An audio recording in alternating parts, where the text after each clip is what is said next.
IPL শুরু হওয়ার আগে ঘোষণা হয়ে গেল রয়্যাল চ্যালেঞ্জার্স বেঙ্গালুরুর আরসিবি অধিনায়কের নাম। আগামী মরশুমের অধিনায়ক হচ্ছেন রজত পাটিদার। বৃহস্পতিবার এক সাংবাদিক বৈঠকে ঘোষণা করা হয়েছে তার নাম। গত বছরের মহানিলামের পর থেকে জল্পনা চলছিল আরসিবির সম্ভাব্য অধিনায়ককে নিয়ে। বিরাট কোহলি 2021 সালে দায়িত্ব ছেড়ে দেওয়ার পর ফাফ ডুপ্লেসিকে অধিনায়ক করা হয়েছিল। তাকে 2022 মহানিলামে কেনাই হয়েছিল অধিনায়ক করা হবে বলে। তবে মহানিলামের আগেই ডুপ্লেসিকে ছেড়ে দেওয়া হয়। এমন কোনো ক্রিকেটারকেও নেওয়া হয়নি যিনি ভবিষ্যতের অধিনায়ক হতে পারেন। হঠাৎ করেই জল্পনা ওঠে কোহলির নাম নিয়ে।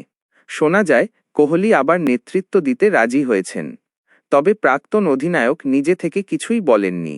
বৃহস্পতিবার আনুষ্ঠানিক ঘোষণার আগেই বিভিন্ন সংবাদ মাধ্যমের প্রতিবেদন এটাও পরিষ্কার হয়ে যায় যে কোহলি নেতৃত্বের দৌড়ে নেই।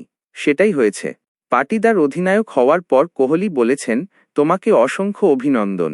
যেভাবে এই দলের হয়ে তুমি নিজের সেরাটা দিয়েছ তা মনে রাখার মতো। দলকে অনেক উঁচুতে নিয়ে যাবে এই আশা করি। আমি এবং বাকি সতীর্থ সবসময় তোমার পাশে থাকব। তোমার জন্য প্রচণ্ড খুশি।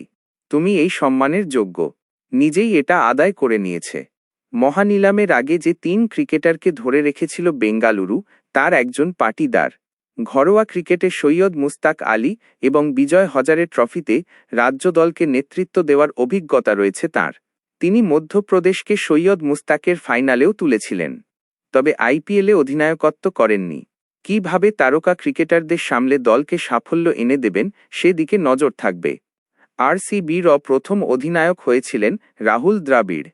2008 সালে দলকে 14টি ম্যাচে নেতৃত্ব দিয়েছিলেন।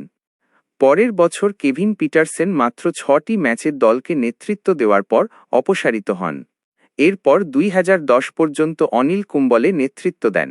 তিনি 35টি ম্যাচে নেতৃত্ব দিয়েছিলেন। 2011-12 সালে দলকে মোট 28টি ম্যাচে নেতৃত্ব দেন ড্যানিয়েল ভেট্টোরি।